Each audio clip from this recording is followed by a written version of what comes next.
In many organizations, CEOs think it's good to have healthy tension between sales and marketing. It's very easy for that to turn into unhealthy tension as well. These kids are 25, 30 years old, building these world-class companies, but they need someone that can bring credibility. When you're sub $100 million, every company I talk to who's like 50 million, they're like, yeah, we're going to launch. I was just talking to someone the other day.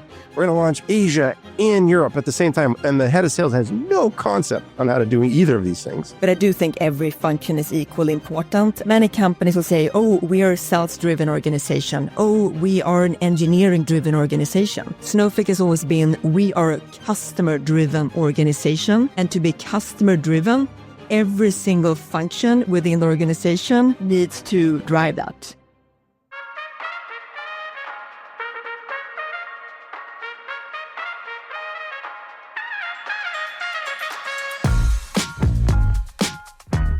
Welcome to Grit. I'm Joubin, partner at Kleiner Perkins, a show where we go beyond the highlight reel and explore the personal and professional challenges of building history-making companies. My guests today are Chris Degnan and Denise Persson. Chris was Snowflake's first AE at employee 7 or so, and then became the CRO of the company until about 6 months ago. Denise joined as the CMO around 3 million of ARR when the company was relatively unknown. And I think it's safe to say that they're the gold standard for what a great sales and marketing leadership combination looks like. They have written a new book, Make It Snow, that is out by the time you are listening to this. Enjoy the episode. Chris, you were the first second time guest, and I heard maybe there was a little bit of internal. Did you get in trouble for what you? Did Denise get mad at you for what you said after the second? I was coached today. Just for the record, I was coached today.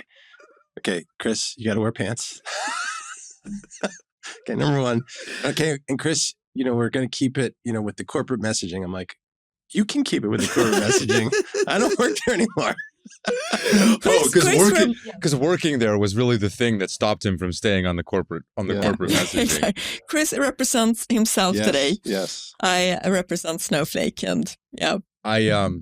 I've said this once before when I was interviewing Angela Duckworth, who wrote the book Grit, which is the namesake of the show, and she's like an inspiration of mine. So you're wearing a t-shirt. I could have worn a t-shirt. She was writing a new book, and I got the early copy.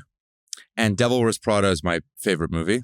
And in Devil Wears Prada, there's a scene where Anne Hathaway has to get Meryl Streep the early copy of Harry Potter for her daughters, and if she doesn't do it, she's fired. So anyway, I felt like when I got the early copy and I had 24 hours to basically make my way through it, I was Anne Hathaway getting through the book. So I'm honored. It's fun. Yeah, I think you're the first one to get the copy. It's good. Actually, it's actually. How long did it take you to write? 3 years. Come on. No. Is it because of Chris? It took 3 years. We pretty much.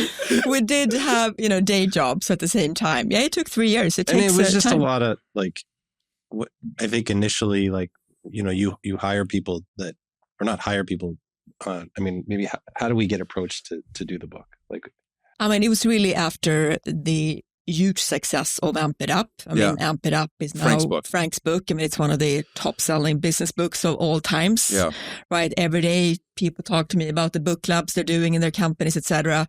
And then Wiley approached us, Wiley Publishing, 3 years ago and said, we want you guys to write a book. And then we gave it some thought. And over the years, we have got so many questions about things, we've done at every phase of our journey. And then we thought, okay, let's do it. And it took us, a lot of iterations because I think when we started writing the book Snowflake was famous. Denise and I were, I guess, semi-tech famous, because of Snowflake.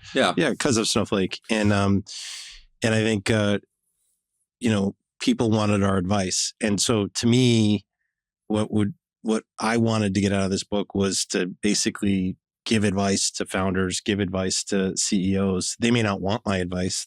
And in fact, I'm finding that out as an advisor after the fact. But there's a lot of commonality in terms of things that I think they should do. And the famous quote that Frank Slootman said to me. So when Snowflake went public, a lot of companies wanted us to be, board members. And I had to ask Frank's approval, and asking Frank anything, I was always scared. And I personally, we can talk about some of the scary times with Frank. She was my partner in arms in dealing with the CEO transition of Frank. But going to Frank and being like, hey, Frank, someone wants to have me be on their board. And he kind of sat there for a second, and I go, he's going to say no. And he goes, you know what?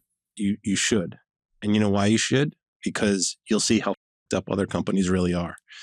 And turns out he was 100% right, as usual. And one of the biggest things that I've noticed now I'm an advisor to 8 different companies, give or take. And every time I go in, one of the number one points of friction is between sales and marketing. And so I think that's the beauty of the relationship that Denise and I have had from day one, and why we wanted to write the book together is because we helped build this go-to-market engine. And it's incredibly interesting for me to be out of Snowflake now and be talking to people who were investors in Snowflake. And one of the things that they have said to me that I didn't think about at the time, because you're just so in it, was as people were investing in Snowflake, the biggest thing they were kind of paying attention to and looking at was, hey, not only is it a good product, but Snowflake has distribution and they have it nailed. And so they felt very good about our distribution. In particular, when one of our competitors had a distribution partner in Microsoft, and we didn't, and we were out distributing them at the time. So I think it was, or distributing against them. So I think a lot of those things were really part of this go-to-market machine that Denise and I built, and that's kind of really how we thought about writing the book. That was a pretty good corporate citizenship line by Chris. That felt you stuck to the party lines there. I'm trying. Pretty good. I'm trying. Pretty good. You're not giving me alcohol. So Can I tell you guys something that pisses me off more than anything right now? So I'll go talk to a founder, and we'll start calibrating on CMOs and CROs. It's like usually the first couple of hires that they make after a Series A, Series B. And I ask them, what is your dream profile? And guess what they say? Denise and Chris. And I'm like, yeah, okay. Denise and Chris, 10 years ago, were probably a good fit. No. We reached out. We haven't heard back. Can you help us get in touch with them? We want Denise and Chris. And I'm like, no, you don't. I promise you don't. And they're like, what do you mean? They did all these things. They've built these companies. And I'm telling them, and this happens more than you would think. I'm like, guys, you do not you want maybe Denise and then 3 layers below her that has been working under her for 7 years. You do not, there is this common misconception that because you have done it, that you're the right person to go do it again. And in my worldview, because you've done it is probably exactly why you're the wrong person to go do it again, because you know what it means to go do it again. And if you're you, why would you go back to a 10 and 100 person company knowing how painful and difficult it is? You know too much. You're going to be a pain in the butt about every single decision because you know too much. And these founders are the same founders that are and I want him in the office 6 days a week. I'm I can't even get Chris off the golf course right now. You want him in the office 6 days a week? What are we talking? Is that a fair take? Do you agree with that? I think I could do it again, for sure. I actually really like that early phase. I don't think I 100% agree with you there. If I look back at the journey, I think many of those early years were, of course, the most fun years, as well. So I think I could do it again. I've done it 4 times. So, you think you could do it again? Yeah, I think I can definitely do it again. Yeah. So what's, she doesn't have the luxury of being 6 months out, and I've been almost 6 months out of the job, not quite, but almost. And, it's, I needed it. My body was breaking down, doing that job because I gave everything to running that sales organization. And I still deeply love, the people, the organization we built. But what I've learned about myself in this time is that what I love and where the size of company I love is basically A through maybe D round of funding. So maybe 150 million max in revenue. The stuff that makes you money is when we get to billions of dollars of revenue. I didn't enjoy that as a head of sales of a multi-billion-dollar company. It wasn't fun for me. But you make more money. Yeah. Yes. Yeah. It allows like an me to executive of a public company, obviously has a different comp package. Especially when you were early on, right? Yep. And so you have, so you have that luxury.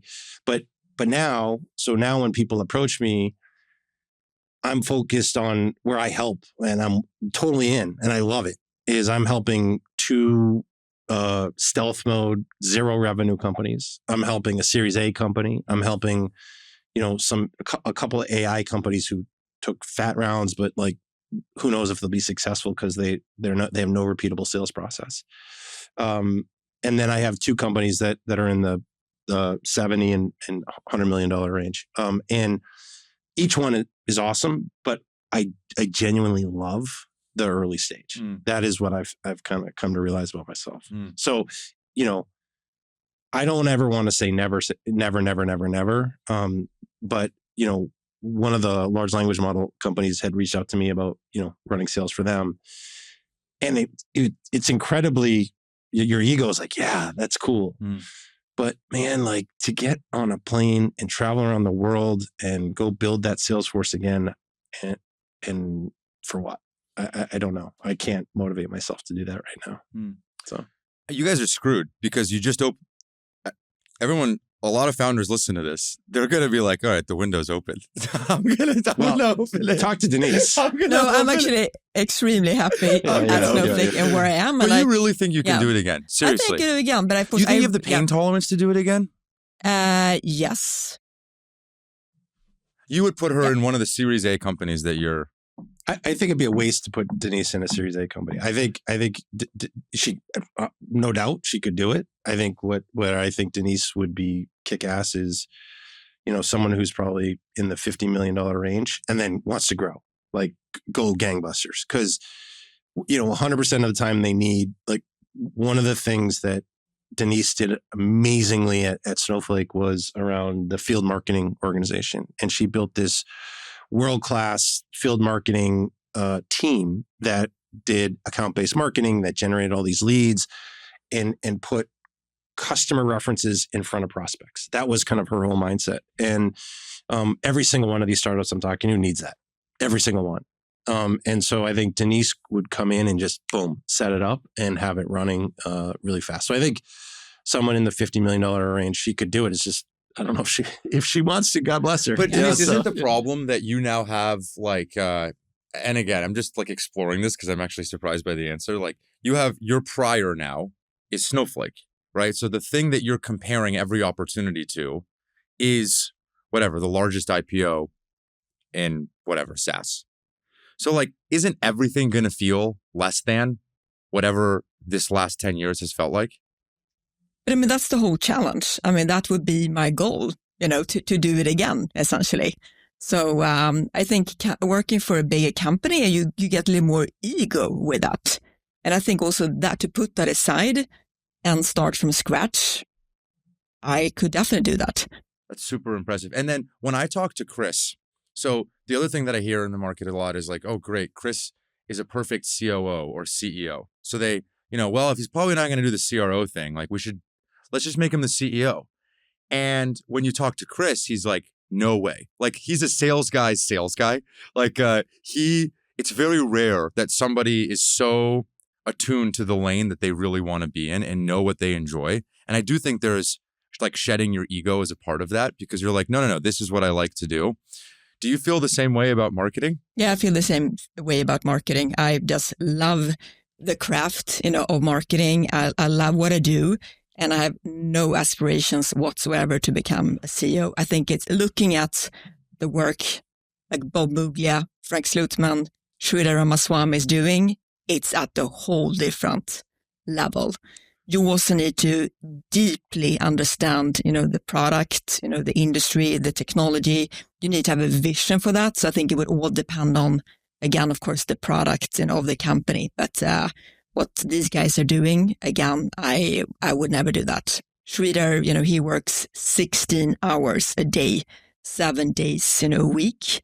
I don't know if I would be able to beat him on that. So you think it's an inability or a disinterest in doing it?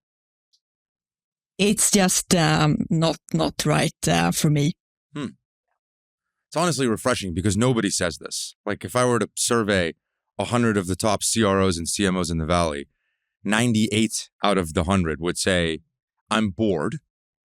I need to learn something new. I need a new experience with a bigger scope in order to do that. And maybe these are all euphemisms for I want more equity and I want a bigger scope and I want my ego to be fed. But like almost everybody says the opposite. Yeah, I mean, as a company like Snowflake, still growing at an extreme, rate, there are new things to learn every day. I still need to innovate myself.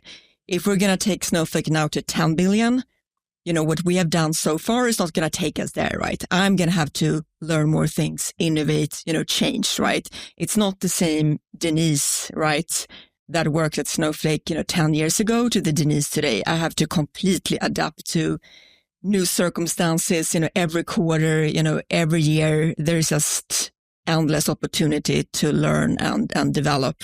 And I think if you think that, I don't think you understand really what's ahead of you. I think to kind of double down on what you said, Joubin, is the ego is everything. And I think a lot of these people think they should have a bigger job. And that's not just like CEOs. Like that's like when, we started off at Snowflake, if Denise had a huge ego, she was a super senior person coming into Snowflake when we were $3 million in revenue. And she was sitting down with every single sales rep, every single BDR, going through how they were getting leads, like she personally. And I think that says a lot about her mentality, her ego. And a lot of these people we had hired like along the way, and I won't, call out anyone specifically, but we had people that they would come in from bigger companies. They had big jobs. And they could not roll up their sleeves. They could not do the job. Bob Muglia, managed 15,000 people at Microsoft. Ran I don't know how big, $15 billion organization, and he had no ego about what he was willing to do for the company. And I think that to me is what it takes to be successful. And whether that's you're a first line manager, second line manager in whatever department, because a lot of times what we saw as we grew as we had hyper growth, there were people that I traveled the world with that they wanted to stay as the VP of whatever their role was, and they were breaking. They were just breaking, and I would try actually I love them, like I had friendships with them, and I would try to force them into alternative roles because they were not doing the job that they needed to do. And that never worked out because their egos wouldn't let it. I'm a VP and I always should be a VP. You're promoting someone that I hired. Well, they're doing a better job. And that's a hard thing to do. Inevitably, those people quit. And then a year later. And they sue the company and they do all sorts of things. And then a year later, regret. Like they were running from something, not to something. They were running really from their ego in many ways. So then they went and took a bigger job at probably a worse company. And almost always, I suspect, wanted to come back at some point.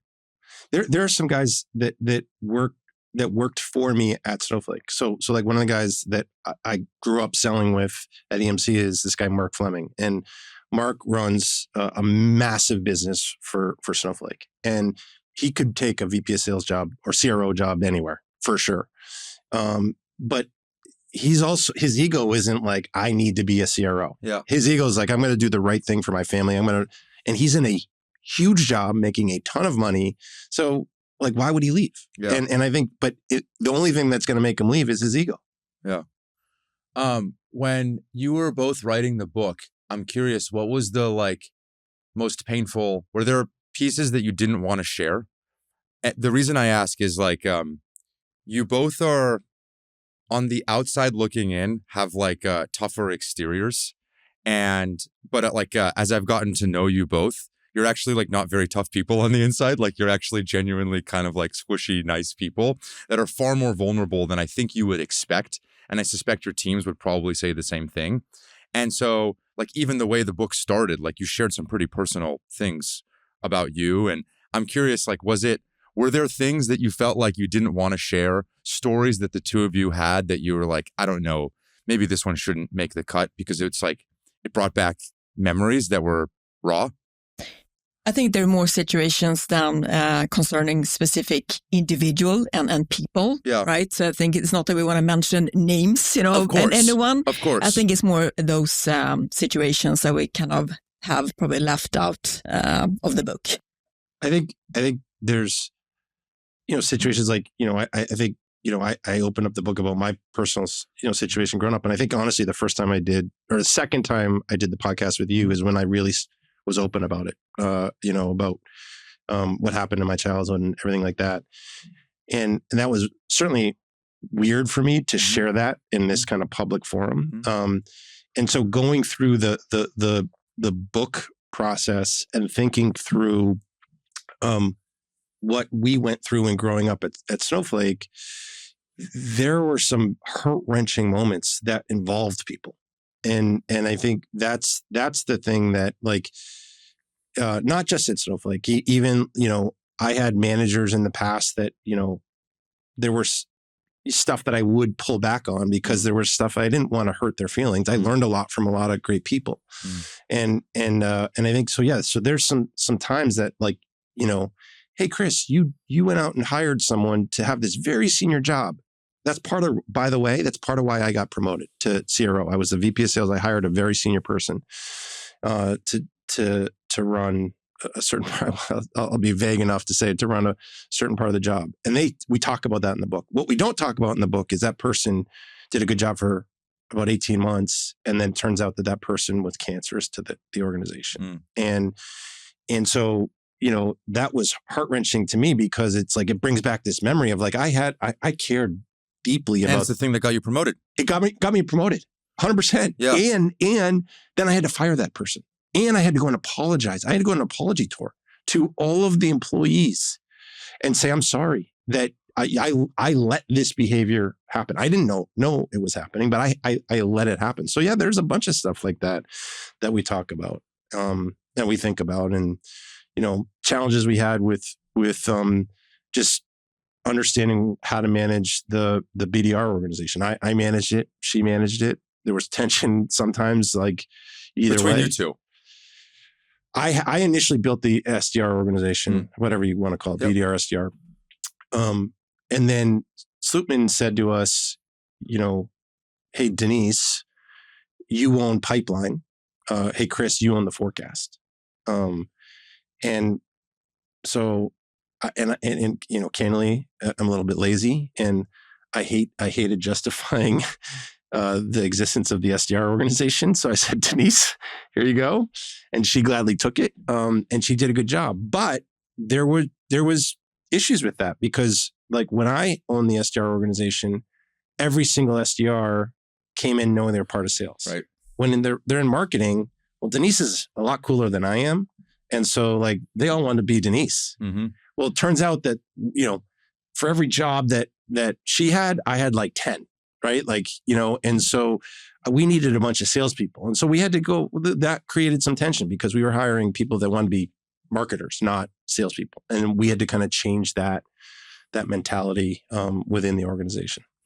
I have shared this story with you before, but it was the first time that I realized how special your two relationship was. When Chris shared this story with me, when Frank became CEO, every executive had a listening tour with Frank. He would go around and just ask every executive what's going on. And every single executive would basically point their finger at every part of the org, at every exec leading each function, and say, she's doing this wrong, he's doing this wrong, right? Just throwing everybody under the bus. And by contrast, meaning they're doing all these things right. And I think, Chris, you were the last person to go on the listening tour with Frank. And what he said was, there's a lot of things that are wrong, but the one thing you cannot do is touch Denise in our marketing org. And I was like blown away when I heard that. Like that was an amazing story to hear. And I imagine that's just got to instill a lot of confidence in you. Like, that's just so cool. And when people say, like, how does this work between you two? And like, why? It's very little things like that just show someone that you give a shit, that you care, you know? And I think that can get you through a bunch of stuff. I tell you why though. Like, look, I think my favorite part of working with Denise is like, it would be, I'd go to Denise and say, hey, Denise, we have this, I want to do this, whatever this was. And Denise would be like, okay, let's do it right now. Like, not like 3 months from now. No, we're doing it right now. And she'd get like people on the phone and get all done right this second. And like, to me, that's like magic, because she has this high sense of urgency. And then we built this trusting relationship so that like, she would tell me some stuff and I'd have to act on it as well. But I think that was the real trust, was like, okay, I could give her feedback. And not only like would she act on it, she'd do it immediately. And that was from day one. Like, from day one, she walked in the door and she had said to me, hey, Chris, I was arguing with the previous marketing team around the definition of an MQL. And then what'd you say? Right? I mean, yeah, let's not talk about, the MQLs, right? And it became more a focus on the qualified meetings, and pipeline, and what really matters to sales, right? And I think that in marketing, working in marketing in Procter & Gamble is, of course, completely different than a company like Snowflake, right? I mean, my job is to make the sales organization more efficient, whatever that takes. And that's kind of what drives me every day. And Chris also, I always know he's always going to tell me the truth, right? If he came to me with a request, I knew that is the most important thing right now. And and also, I think we also managed to get the entire organization to work that way. It doesn't just work if, Chris and I have a great partnership, but we need to have that throughout the entire organization. So marketing at every level is fully aligned with every level of the sales organization. So I think we put a lot of effort into that. And there were sometimes times where there was an issue somewhere out in the organization. And then we both took a look at it, right? Not pointing fingers, but really, where is the issue? Is it on the marketing side? Is it actually something on the sales side? And then we addressed it to really make sure that everyone really worked as a team throughout every single level, throughout every single region across the world. Did you feel like he was your customer? Absolutely. Absolutely. If you, in this marketing role at an infrastructure company like Snowflake selling, $1 million type of deals, right? Sales is my customer. That's like so under like valued. Like I think, one of the companies I used to advise, the CEO would almost want marketing to come to the table and say, here's all the leads that we gave sales, and say sales is not following up on them, and create friction between sales and marketing. And we never let that happen, ever. And if, by the way, there were scenarios where my team wasn't following up on the leads, or we weren't getting enough leads, that was dealt behind closed doors with us. Like, we didn't need to go to, Bob or Sridhar or Slootman and say, like, this is all messed up. We did that, and we said, okay, let's be, as Frank would say, intellectually honest with ourselves, and then have that conversation between us. Was there feedback that you two would get that was consistent across the different CEOs about the things that weren't working well between you two? But I think we identified what the problems were ourselves. We didn't have to have someone telling us, hey, Denise, you have an issue with the sales organization here. I mean, we dealt with that ourselves. And also, I mean, one of Frank Slutman's big things is about, going direct. And we never had to, I never had to escalate anything to Frank or Bob or Schreeder about the sales organization, right? And if I would have done that, that would have created a lot of mistrust with Chris, right? He would ask me, Denise, why do you have to go and take this to Bob or Frank, right? It's more effective for me to go and deal with that with Chris, directly. And I think in many organizations, CEOs think it's good to have healthy tension between sales and marketing. It could maybe work, but it's very easy for that to turn into unhealthy tension as well. And then I think there's no back to repair that relationship. The simple way you figure out if things are working between sales and marketing is you go talk to sales. They will tell you, not me, not the head of sales. You go talk to 5-10 different reps, which again, she did, but you go talk to 5 different reps and they're going to say, yeah, the leads are shit or the leads are good. And they're going to be the ones that you'll figure it out. And that was the beauty of Denise. I didn't have to go and worry about that. And she would then hold her field marketing. She would then align her field marketing teams in the field to each one of my field managers. They would be held accountable to the leads going to each individual, second line manager's team. And so they loved, it wasn't just they liked them, they loved them because all they cared about was driving leads to the organization.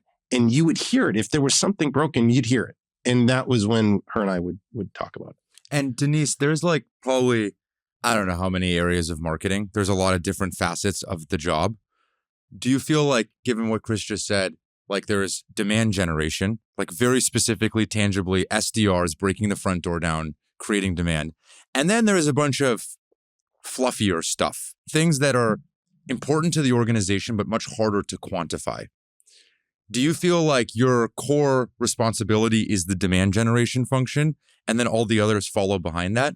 And has that changed over time? But here's the thing. Again, of course, on the sales side, they will see of course, is the demand and the leads coming in or not, right? That it's very quantifiable. But I do think every function is equally important. And I think that's what's been unique as well at Snowflake is that every function has always been seen as equally important. Many companies will say, oh, we are a sales-driven organization. Oh, we are an engineering-driven organization. Snowflake has always been, we are a customer-driven organization. And to be customer-driven, every single function within the organization needs to drive that. No CEO at Snowflake has said that one function is more important than the other. And that's the way I look at marketing as well, right? Of course, again, demand gen has to work, but product marketing, right, is incredibly important. If the sales organization don't have the right messaging or armed with the right content, right, they're not going to be efficient either. So I don't look at it as one function is more important. Every function needs to be the best it can possibly be. Yeah, I think it's such a good point. Is when Slutman came in, I used to do from the earliest days, I used to do QBRs, and Denise would come and whatever. But when Frank came in, he was every one of his direct reports was coming to my QBR. And it wasn't because we're a sales-driven organization. To exactly Denise's point, we are a customer-driven organization. And in order to be a customer-driven organization, we are going to talk about customer issues. And that was what we talked about in our QBRs, which was incredibly valuable. Denise, when you joined at 3 million, it was Series B? I think it was D, actually. Yeah. D? Yeah, D. Was it 2016? Altimeter, probably. D? Yeah, okay. Yeah. When you joined then, and you did your tour of the AEs and talked to them, what did you find out? What were your early impressions that you shared with Chris? Well, definitely the focus back then was around demand gen, for sure. That was the big, hot topic. That was job number one to address that and to build that organization. Mm-hmm. I've said it to you before, and I'll say it, again and again and again, is that founders, especially technical founders, fall in love with product marketers. And my opinion is the field figures that out. They'll partner with marketing, but when you're building a company, you need leads. I don't care how great the, PowerPoints or marketing decks are, you need leads. And I think that's the way that Denise focused. And so then eventually she built out world-class functions in product marketing, but that wasn't her initial focus. It was on leads. And I think that's the important thing. That's what number one thing I'd say to, by the way, it's the number one thing I say to every single CEO that I advise is focus on demand gen. Focus on demand gen. But I think when you come into an organization, regardless of the function, you really need to understand what are the priorities, right now. What are the priorities that I need to address for the next 90 days? What is my 6-month plan? What is my 1-year plan? And I think some people fail on that. They come in and focus on the wrong thing. And if you sit down 6 months later, and if you haven't fixed that important demand gen issue, right, you're done. And then that's why the tenure of CMOs is so short. Mm-hmm. My one of my partners, to not be named, his failure mode for a new CMO in one of his portfolio companies is he says anytime a new CMO comes in and the first thing they do is a website redesign, he's like, it's not going to go well. Yeah, new brand, new color, new logo. I mean, those things, they don't matter, right, to the sales organization. And again, your impact is going to be measured on, are you helping to drive sales or not? Yeah, especially the other position that avoid as long as you can is chief people officer. That's the worst. Sorry. I can say that I'm... Yeah. Why? Because gets in the way. It gets in the way of doing... It's not an enablement function. It's not. Can I ask for your sake, I won't continue going down this rabbit hole, even though I really want to. Can I ask you some very tactical questions about how you communicated with each other? Was it Slack, text, standing weeklies? Were they in person? Were they remote? Did you have dinners together? How did you communicate? Was there a regular cadence? Was it email? Just pick up the phone. Pick up the phone. No dinners. We've never had a dinner, actually. But on. Yeah, we were sharing. Wait, sorry. You've never had a dinner? Well, I mean, with the group, not just you two. No. But I mean, we were in the same. we were in the same office. I mean, I just had to turn my chair, walk over to Chris, ask the question, and then get it done. So it was, talking in the office. I think we had definitely a weekly meeting. I mean, it would be a phone call. I mean, it was also really addressing things immediately. If I heard something that Chris needs to be aware of, I'm not going to wait a week to tell him, right? I would pick up the phone and let him know so he can address it. Yeah. Sorry, no dinner? No dinner. What, do you see each other too much? No, I think we see each other too much. No, in reality is we would have dinners occasionally, maybe once a year with a group of people. If I had my QBR, she'd come to the QBR. But we both have families. We both travel a ton. When we don't have to go out and socialize, you'll see this someday when you have kids. When you have free time, you want to be with your family. And that's both of us. Both of us are very much that way. How many miles do you think you logged on a given year traveling around for this company? I just did last week. I flew around the world in a few days.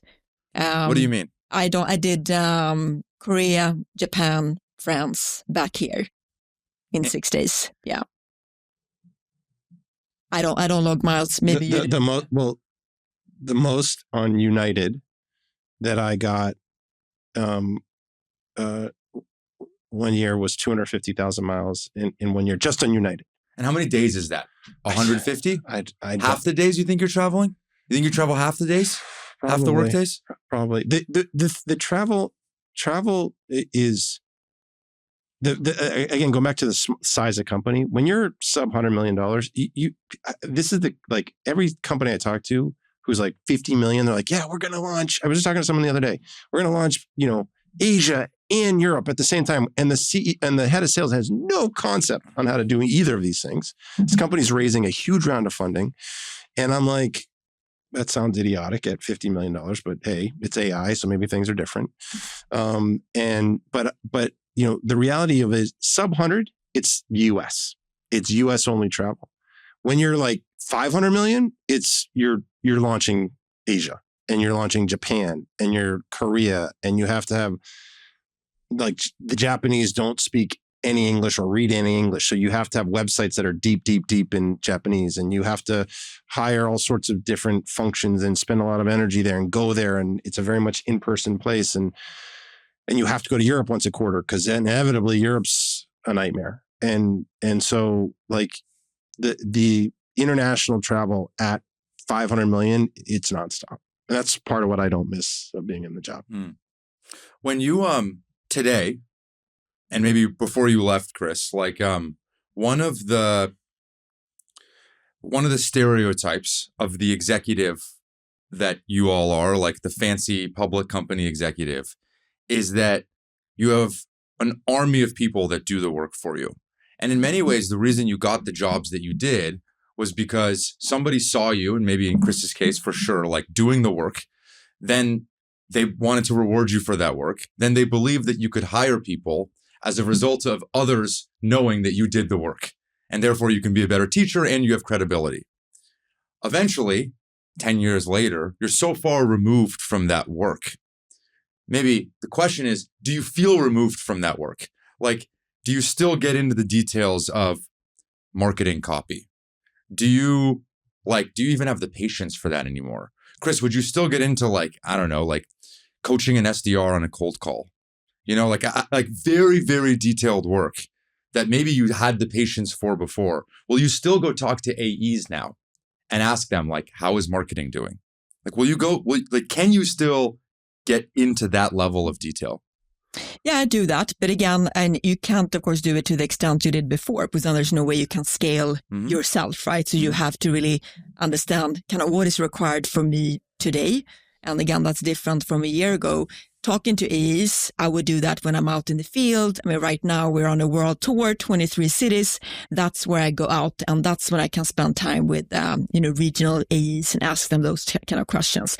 I don't have any standing calls on my schedule anymore for that I used to, but still do some of that. I do not go through all our copy. There's just no way I can do that. I mean, the most important part of your job is to hire those people who are better than you at doing those jobs, right? That's the only way you can scale yourself. And I have to go in and check copy. I mean, then you're done. And then you don't trust the people that work for you either, right? If I find out that there are issues somewhere, and I'll, of course, dig in and take a look at it and try to figure out, is this a people issue? Is it a, cross-company alignment issue? What is that? But if you go in and micromanage, that is not my thing. I think, Slootman said it best to me. Like, he has all these classic sayings, but he said, Chris, when he first got here and he decided that he was going to keep me and her. I think we kind of figured out at the same time that we were. Chris saved me. Yeah, keeping our jobs. Both on borrowed. Yeah. But he said, Chris, you're a deal jockey, and that got us to where we needed to go, or needed to be today, but it's not going to get us to where we need to go in the future.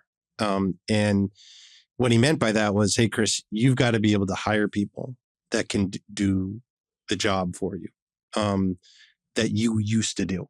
And that's the hard part.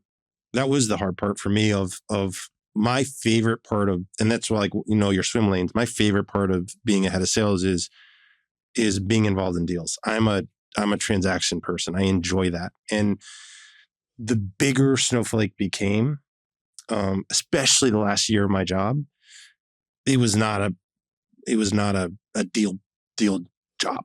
It was you fly in, you fly out. It's a process job. It's an operations job. Yep.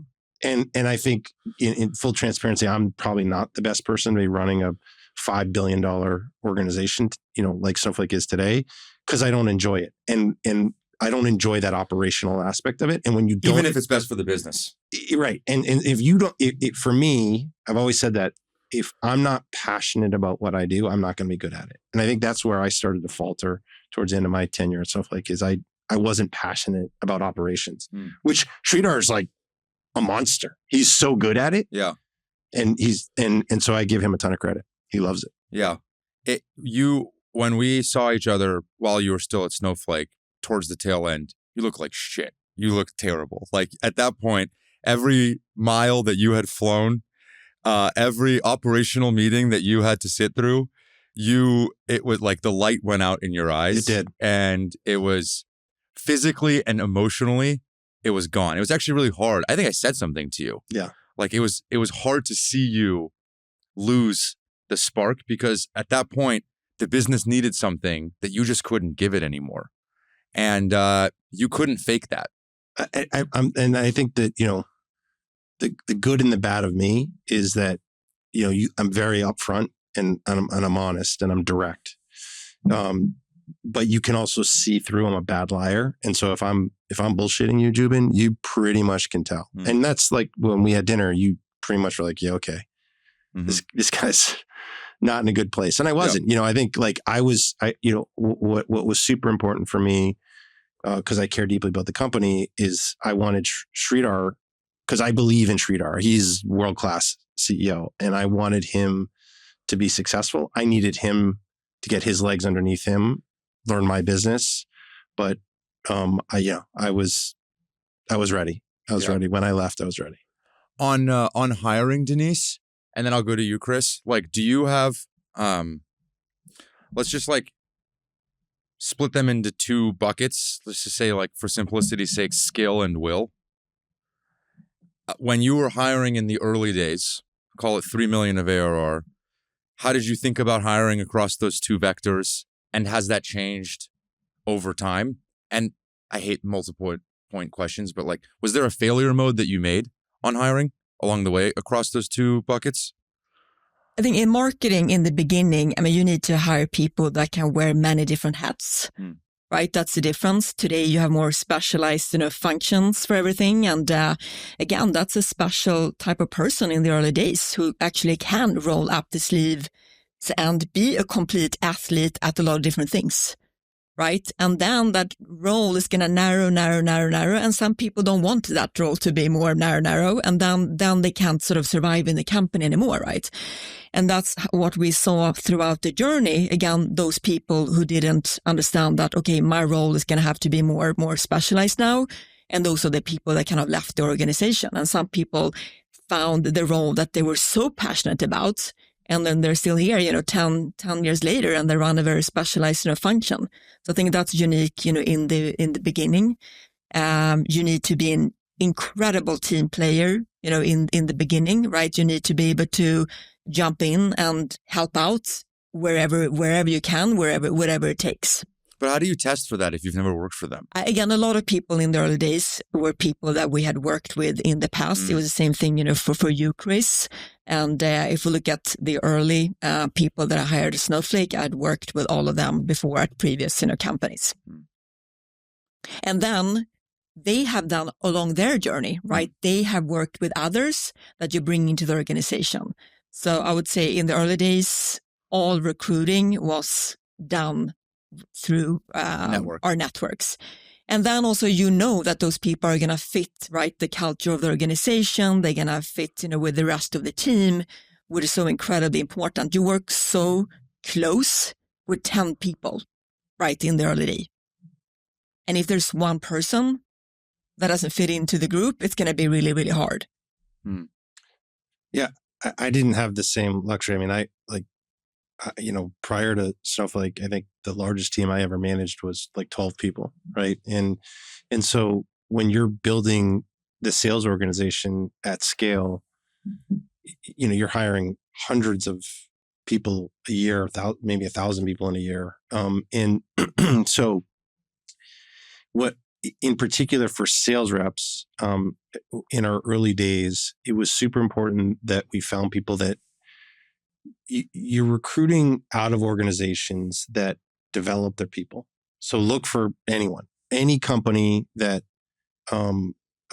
develops their people, then does that sales rep have experience opening up new logos in the last 2 to 3 years? Because you're like, one of the things that Mike Spicer said about Snowflake, that we took to heart was, as we built the organization, was we needed to get market share before the competition got product. And so for us, it was a race. And so we needed to hire these new logo machines. I hired, ironically, I remember some of our earliest sales reps that were super successful were people out of places like SoftChoice, which is like a reseller. But they trained their people, and they sold multiple products, and they could actually learn how to sell the technical products. So I didn't have a recipe for where I'm hiring them from. I'm looking for, do they have experience opening up new logos in selling enterprise technology? And do they understand what it takes? Have they gone on traditionally eight sales calls a week, 10 sales calls a week, or are they going on 2 to 3 new sales calls a week? Are they hunters or are they farmers? I don't want farmers, especially early days. Mm-hmm. There's a story you shared in the book. Was it Waffle Wednesday? Yes. Why did you decide to share that story? And then can you tell it? It was an example from the culture, at Snowflake. And I think the culture is really what's incredibly unique, at Snowflake. The values that is, underpinning that, culture. Again, just extreme alignment across the company, the camaraderie, across the company. Waffle Wednesday was created by some of our early engineers. And it was just a way for people to get together. Every Wednesday morning, the engineers came in and made waffles for the entire, company. Well, we had our like Tom Malloy, he would have his Chef Boyardee hat on. Yes, everyone. Actually, there was a rotating schedule for this. Every Thursday, there was Thursday. Cheesy Thursday.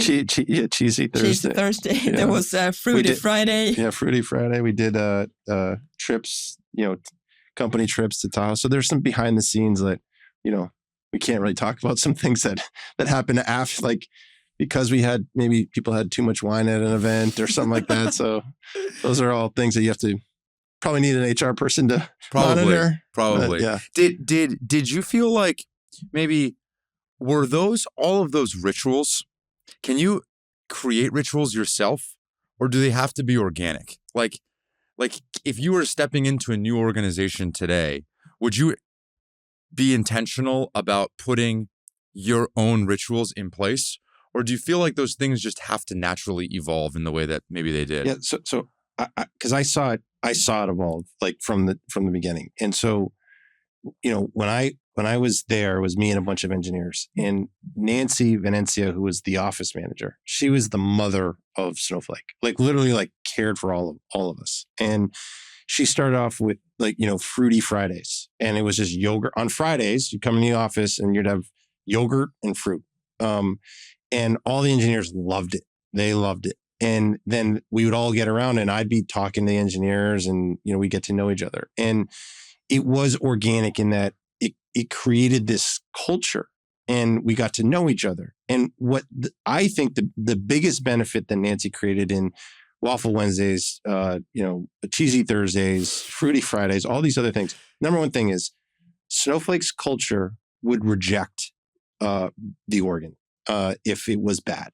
And so, we'd hire people that just we thought on paper were really good.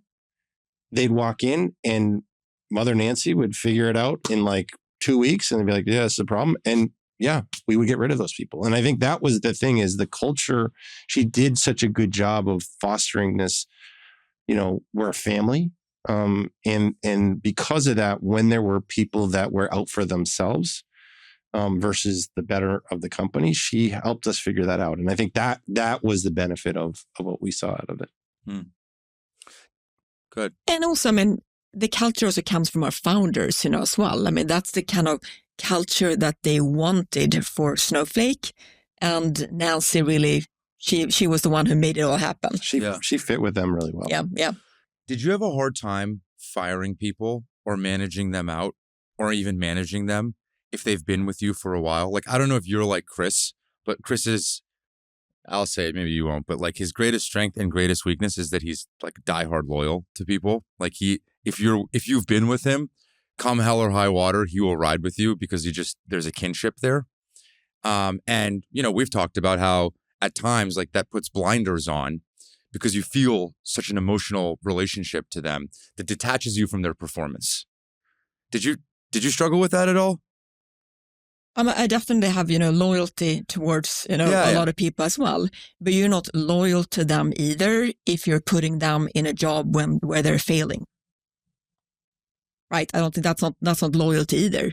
And again, it is definitely the hardest part of the job is to let someone go, right? But if you don't do it, first of all, then you will let go, eventually, clearly. But that is a part of the job. And if you hire someone, you also have to be able to fire that person as well. It's awful. I don't care. Like, I wouldn't say that Denise or I are wonderful at that, right? And I think it's one of those things that she would say things and I'd be like, yeah, she'd give me feedback on someone and I'd go and figure it out and I'd act on it or vice versa. But it's not like we're these like, we can just put on this like face and just be like, you're fired. It's not great. And I've lost plenty of sleep over it. Stress, especially for those that were with me for long periods of time. So, if you were to do it all over again, would you continue to bring the same people that you've worked with along with you? Or do you feel like at some point you need a fresh set of energy that injects itself into the organization with you? Like, how do you think about team building if you were to do it over again? I do think it's fun to put different people together. So I don't think I would ever put the same team together again. And also every company and situation is different and it's going to require different experience, skill sets. So, and I like that part to really kind of start from scratch and put the new team together. And it wouldn't be the same team. And some of our team members they're retired today, right? They're not going to go back to work, anyway. So I would say no to that question. Do you think you're going to be the person that gets Chris off the golf course? Do you think that finally, whenever it is, 10 years from now, you do something new and you call Chris and you say, all right, this is our ride? Do you think you're going to be finally the person that can get this guy away from the first No, I don't think so. No, I don't think he's going to do this again. I tell you what, the thing that I disagree for what it's worth. I'll take the other side. Well, what's funny is one of your portfolio companies. I went to their offsite and I did it in their 2.5 day QBR, and there was a lot of me asking very direct questions. And the head of sales was like, "You're not done." And because I was like needling people and I didn't need to needle them. No. And I was like, whatever. And I will never say never. I think I would love to work with Denise again, 100%. I think what's most important for me is that I love the founder because that's why I joined Snowflake. Is I love the founders. And what's super cool for me and now being in the position I'm in now is I'm meeting a ton of awesome founders. And a lot of them are super young, but are incredibly smart. And I love getting to know them. I love helping them. Some of them are super stubborn, but they're willing to listen and they'll take feedback and they'll act on that feedback. So, what I think it would take for me to get up, and do it again is I need to find a founder that I believe in. Maybe I'm the one recruiting Denise, right? So, maybe it's on the reverse. And so, you guys would be an expensive duo, but yes. Yeah, yes. I mean, everyone's expensive. So I was on a call yesterday with a rising star, and he was figuring out what he wanted to do next. And every question, to your point, Chris, that he was asking me was like, this AI companies, I just can't tell what's real, what's not. And he had all these checklists. And the one thing that wasn't on his checklist was the CEO, the founder. And I'm like, dude, you've said like 50 things about what you're nervous about, what you want, what you don't want. And I feel like you left off probably really the only thing that matters more than all the other ones combined. He's like, who are you working for? Because I'm like, dude, at the end of the day, they're going to fire you, even if it's not your fault. They're going to fire you. And so you better hope that they have your back. Like, you just better hope that they have your back. And if you go to one of these high growth companies, you're going to spend like 90 hours a week with them. Like, do you even like them? Like, you have all of these weird criteria around things that I don't think matter. Because at the end of the day, if this person doesn't have your back, you could check every other box. It doesn't matter. No, there's a company that is in the AI space, in the coding space, that their CEO has got a pretty bad rap, and I'm going to go help someone to go compete against them because culturally he's creating a toxic culture towards salespeople, and like there are famous CEOs right now, very famous CEOs right now, who are toxic, and they just expect, because they're going to make people lots of money, that they'll work hard. I'm not going to go work for someone just because I'm going to make money. Life is too short. You got to go and enjoy what you do. And I think working with someone like Denise, working with Benoit and Thierry, our founders at Snowflake, working with guys like Bob Muglia, Frank Slootman, Sridhar Ramaswamy, like these are all things that, you got to pick the people, because putting up with someone who's disrespectful to you is just not worth it, in my opinion. I don't care how much money you're making. And it's easy for me to say that now, but I'm no chance am I ever working for a disrespectful CEO ever again. Agree 100%. Yeah. And also, right, to that point, who knows which product that is going to succeed? And also when I joined Snowflake, again, very small company, again, when you read about the technology, met with the founders, okay, I know, okay, if this product is going to make it, it will change, the world, right? But we didn't know that then. Bob Muglia told me, Denise, this is the best product I've seen in my entire career. And he was a part of building, Microsoft. So at that point, it's like, okay, Bob Muglia is telling me this is the best product he's ever seen. I get he believes, I get to believe in him, right? And that the thing is, in early days, right, it's the believers that has to get the other people to believe, essentially, right? And Bob Muglia, our founders, they were incredible, at that. So if you don't believe, in the founders, if you don't believe in the CEO, I mean, I think the thing that, like, it's interesting to think about what Denise just said around Bob is, we had this incredible product, but we borrowed Bob's credibility. Bob was the most credible person to be selling that product at the time. Founders were great. Denise and I were great, but we could not have done it without Bob. No chance. And I think, like, now, both Denise and I, because of the experience we have with Snowflake, can add some credibility to younger founders and helping, whether it's we're a real company, we know who Chris is, we know who Denise is.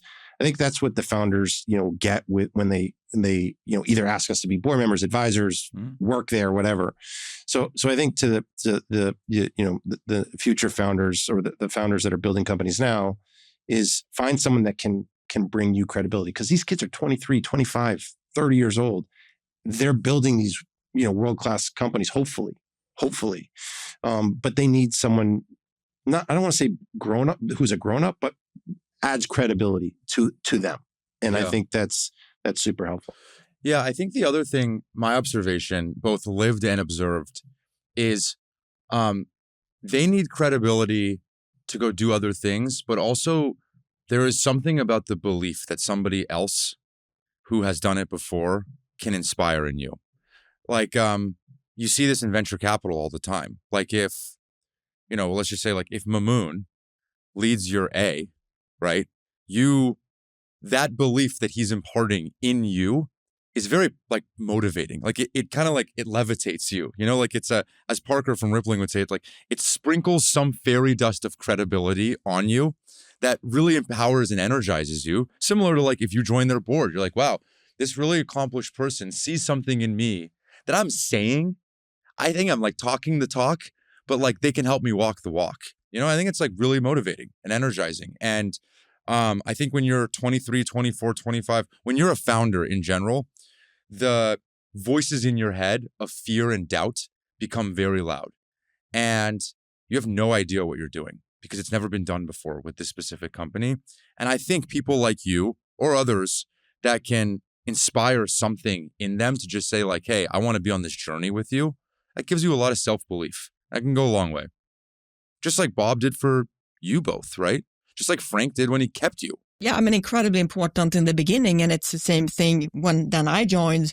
There were people who worked with me before and thought, okay, Denise believe, I got to believe too.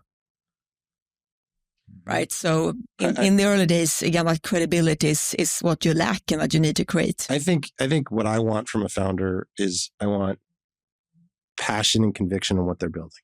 And that's what the founders, at Snowflake had. So I want to see that passion and conviction. But I also need to see that they're humble enough to take feedback. Because some of these kids, because they are so smart, think that they know how to build. Like I was talking to a founder who they think they're special. So they can build this whole literally weird sales organization. And I'm like, dude, you're special until you're not. And you're not, you're going to get sideswiped because you didn't build the sales engine that you needed to build. You built this thing that's a hippy dippy, feel good organization with no accountability. And you need that eventually. And I think that's important for founders to be self-aware enough to actually say, I need to build these things because these things work. And maybe you're going to be the next Mark Zuckerberg, but probably not. And you need to do it this way. Mm-hmm. I don't know if you share this in the book, but like, if you think back, what was like the biggest point of contention where you're like, our relationship is not in a very good place right now? Like, do you remember periods of time where things were meaningfully rocky? I don't think we ever let it go to that point, really. Where there was friction, it was because of people that either she had hired or I had hired. That the other doesn't think is pulling their weight. Correct. And this is where we would give each other feedback on those people. That's where I think there was friction. Yeah, and also, right, again, I come back to that trust. When I gave feedback to Chris or vice versa, it was the truth, right? It wasn't trying to, throw me under a bus or anything like that. If he came to me and tell me, you have a problem here, Denise, I dealt with it. And if I hadn't, and if I said to Chris, I don't agree with you, everyone else maybe saw the problem, I didn't, right? Then he would never come and tell me again, right? So I think we also know that, hey, Chris, here's some feedback for you. You actually did something with it, right? You dig into it, right? And I wouldn't just take it for face value. Yeah, you would ask a few more people as well. Yeah. If she said something about somebody on your team, I wouldn't say, be great, like, let me go dig into it. Yeah. But often, right, you don't know everything that is going on your organization, right? Some people are very good at managing up to you and you don't see the issue, right? Other people around you see it, but they don't want to tell you. So that's why it's so incredibly important to have people that you trust around you that are going to tell you the truth. And I think that's like so hard is like when you get that feedback, it's super easy, especially if you like someone that's working for you, you get some negative feedback on that person to go back and give that person that feedback and saying, well, this is not good. When in turn, it turns out you end up ratting out the person who gave you that feedback. And that's bad because you lose trust and you then don't get that feedback loop that you need. So it's super important that when Denise would give me feedback on someone or Slootman or anybody is like, go out and do your own investigation, find the own truth. I mean, there are some wacky stories that I have on someone telling me something totally, slandering someone's character. Turns out it was a lie. But I had to go do my own investigation. It was one of the more wild experiences I've had in managing people. And I think it's just important for you always to hear things, listen to them, but know that someone might be feeding you information too, which is kind of wild. But yeah. Random question.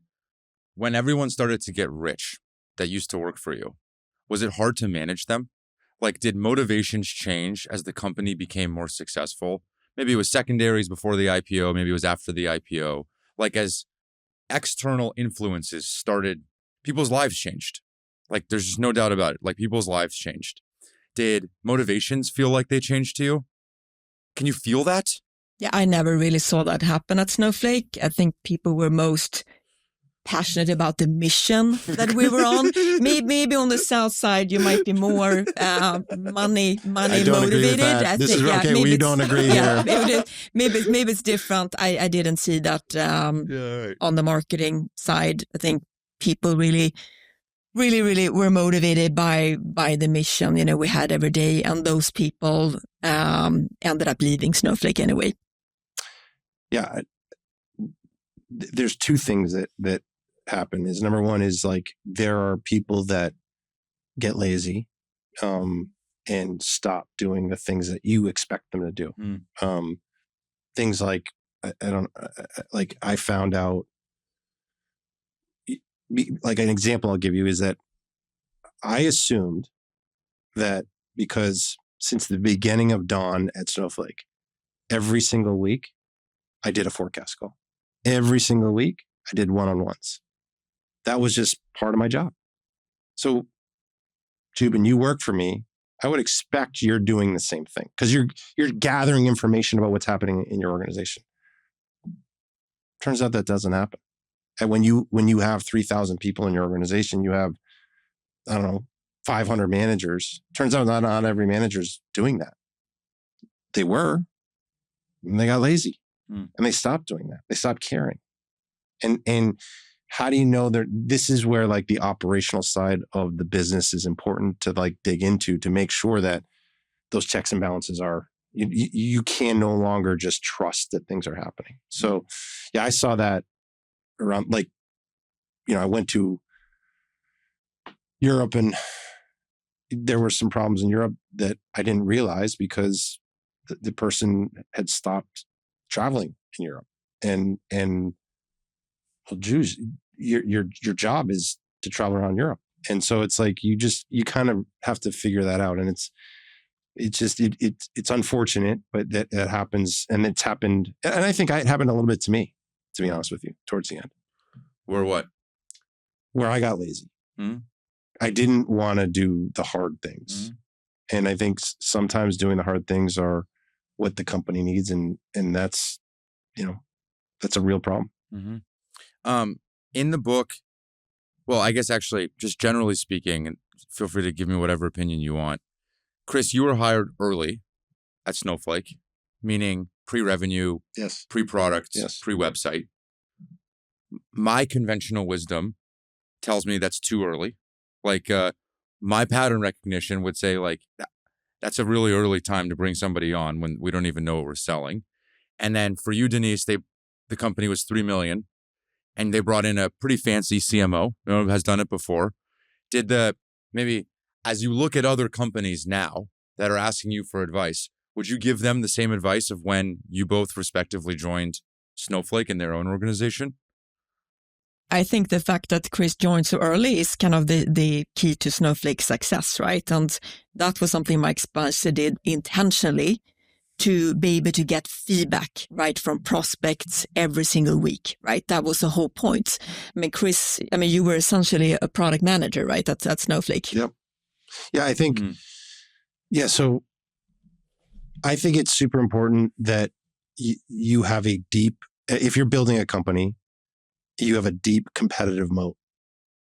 Because right now, like if you're building an AI company, the chances are that, Facebook or Meta, OpenAI, Anthropic, X are going to eventually develop a product that you developed.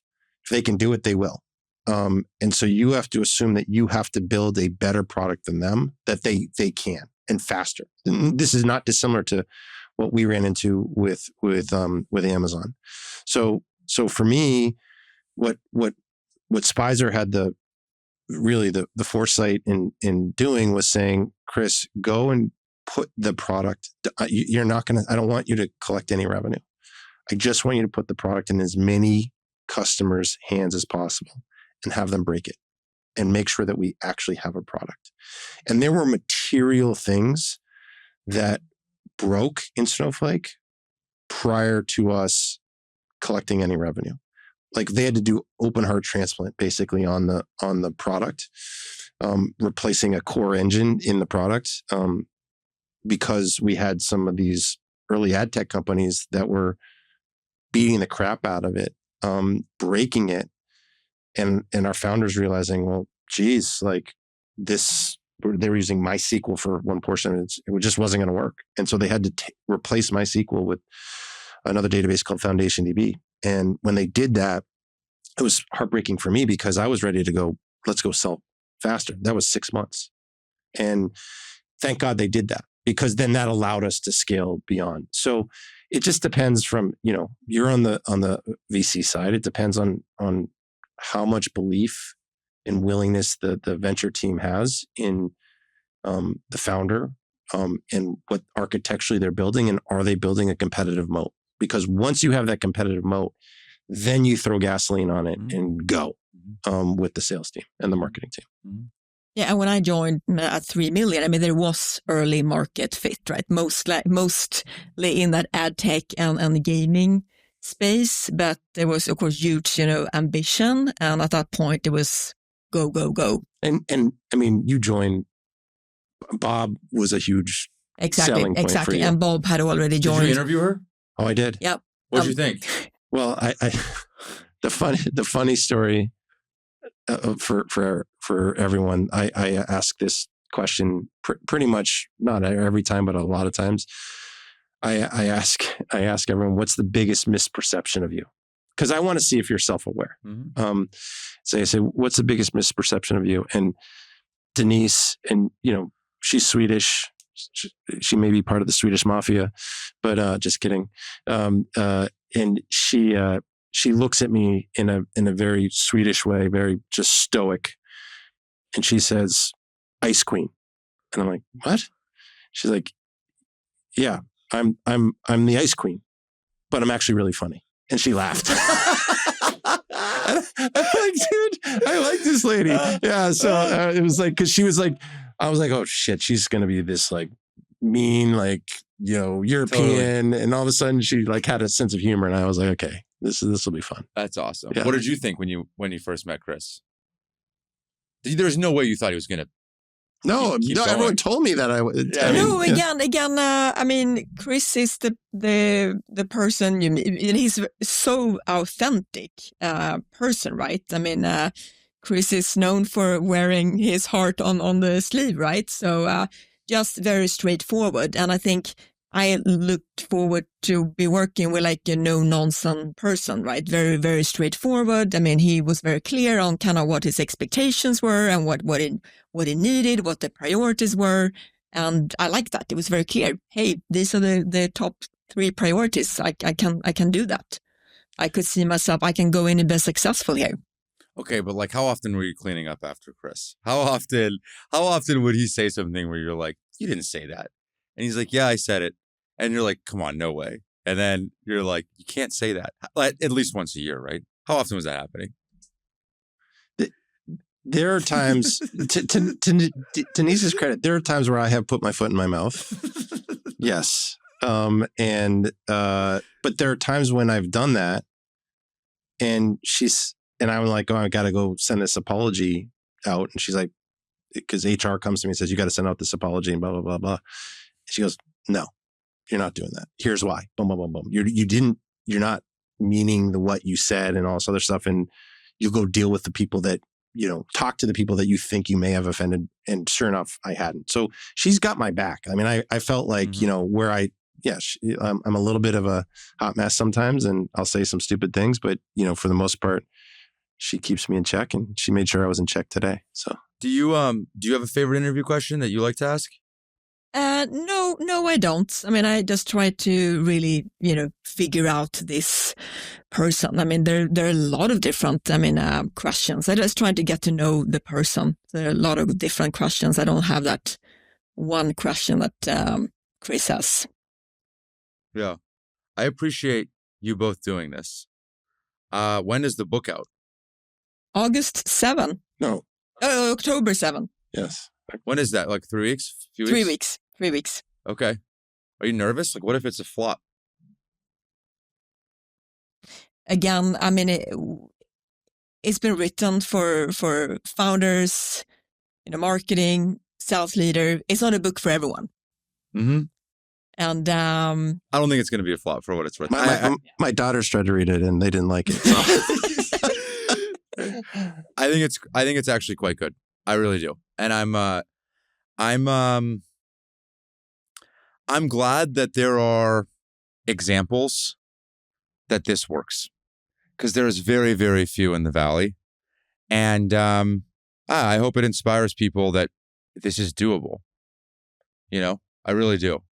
And I'm happy that you're democratizing some of this knowledge for others. And I think that was your goal, was to let others know, like, this is doable. Is that fair? I think I think there's many reasons. I think it's doable. I think the partnership between sales and marketing is uber important. Like, and when you're building an enterprise organization, I cannot overemphasize how important the relationship between the marketing and sales team has to be. And then I think there's just a bunch of lessons that we learned along the way where we did screw up. That it's helpful to share that with other founders, because I think if they take the time to read the book, if they take the time to, they can always reach out and ask me questions. But I think it's important for them to be self-aware of some of the mistakes they're making, because we made them and they're in there. Some of those are in the book. Yeah. I appreciate you playing ball, Denise. Your team, asked me for the questions, and I don't have prepared questions. And so I appreciate you doing this. I know that was maybe uncomfortable with Chris and I sitting on the other side of the table from you. I've asked Chris this question at least twice now, probably a million times. So I'll just ask you, when you hear the word grit, what do you think of? Persistence, purpose, never giving up. Make it snow October 22nd? October 7th. October 7th. 7th. Yep. Amazon? Everywhere. All right. Yeah. Cool. Joubin, thank you for having us. Thank you both. Thank you for having us, Joubin. Thanks. I appreciate it. All right. That's it for now. If you liked the episode, please leave us a review or go back into the archives where we've done more than 200 episodes with some fantastic folks. This podcast is a Kleiner Perkins production, and I'm Joubin. Thanks for listening.